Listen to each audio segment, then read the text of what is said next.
एक मध्यम रोशनी वाले दफ्तर में, जो कंप्यूटर के हिस्सों और मॉनिटरों से भरा हुआ है, एथन, एक बासलाहियत प्रोग्रामर जो अपनी उम्र के अवाखिर में है, अपनी काम की जगह साफ करते हुए एक पुरानी भोली हुई हार्ड ड्राइव पर ठोकर खाता है।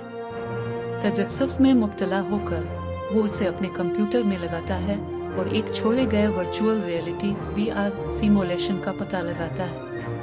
कदीम कोड से मुतासिर होकर एथन इस वर्चुअल दुनिया को तलाश करने का फैसला करता है।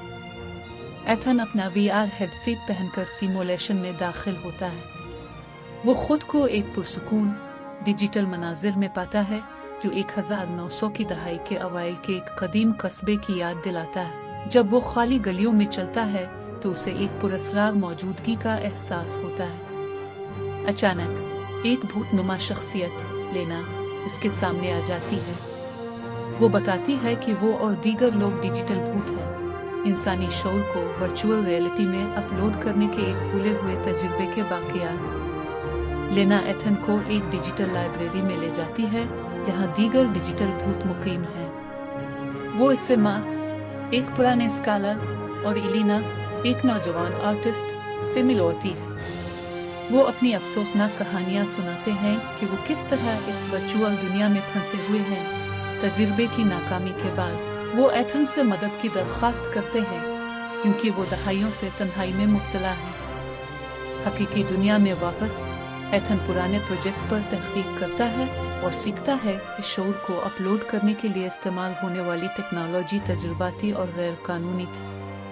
वो समझता है कि डिजिटल भूतों को आज़ाद करने का वाहिद तरीका इस अमल को डीकोड और रिवर्स करना है। अज़्म के साथ एथन एक हल पर काम करना शुरू करता है, बगैर नींद के रातें गुजारते हुए पेचीदा कोड लिखता और दोबारा लिखता है। जब एथन गहराई में जाता है तो उसे बेशुमार मुश्किलात का सामना करना पड़ता है। इसका कंप्यूटर क्रैश हो जाता है, कोड मजीद पेचीदा हो जाता है और वो अपनी अक्ल पर शक करने लगता है।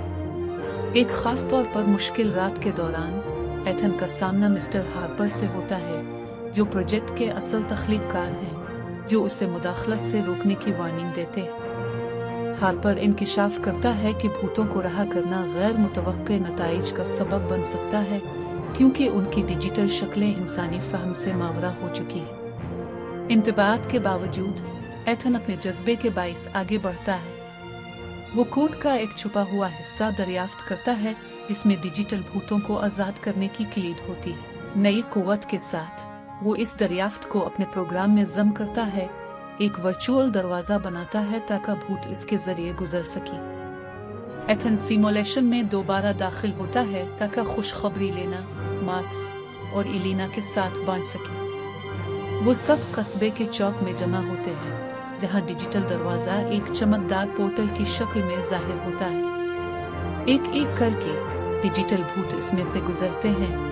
उनकी शक्लें रोशनी में तहलील हो जाती हैं जब वो आखिरकार अपनी वर्चुअल कैद से आज़ाद हो जाते हैं। लेना आखिरी जो जाती है, एथन का शुक्रिया अदा करती है और इसे बताती है कि उनकी आज़ादी इसकी हमदर्दी और अज़्म की गवाही है। हकीकी दुनिया में वापस एथन देखता है कि सिमुलेशन मुनहदम हो रही है, इसका मकसद पूरा हो चुका है।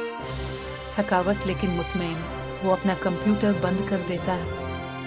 जब वो अपनी मेज से उठता है तो उसे लेना की मध्यम शुक्रिया की सरगोशी सुनाई देती है, जो उसे याद दिलाती है कि इसके अमल ने भोली बसवी जिंदगियां पर गहरा असर डाला है। एक एहसास तकमील के साथ एथन बाहर निकलकर नए दिन का सामना करता है, ये जानते हुए कि इसने एक फर्क पैदा किया है।